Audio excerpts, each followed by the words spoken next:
Diqqat savolni o'qiyman. A ko'paytirilgan 5 mol suv tarkibli 200 g kristalli gidrat 200 g suvda eritildi.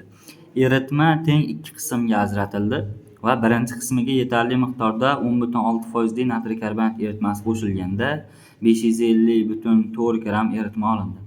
Ikkinchi qism eritmaga 8 g suv qo'shilganda 6,4% eritma hosil bo'ldi.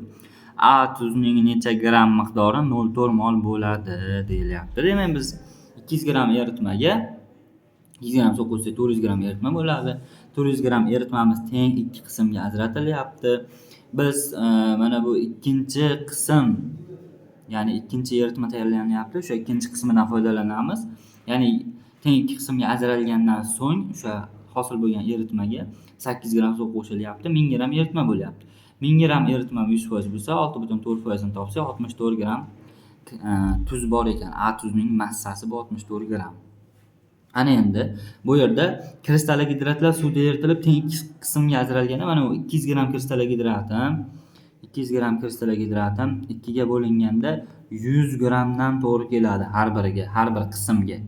Bizda demak 100 g kristalli gidrat tarkibida 64 g tuz bo'lsa 36 g suv bo'ladi. Endi formulada berib qo'ygan bu yerda A ko'paygan 5 mol suv, 5 mol suv 90 g. Demak 36 g suvda 64 g tuz mavjud bo'lsa, ya'ni kristalli gidrat 36 g suv saqlaganda 64 g tuz mavjud. 90 g 5 mol suvda qancha desa 160 g bu tuzning molyar massasi. Bu misk sulfatning massasi. Demak bu ko'proq ekan misk sulfat 5 mol suv. Endi shartda aytyaptiki A tuzining necha gram miqdori 0,4 mol.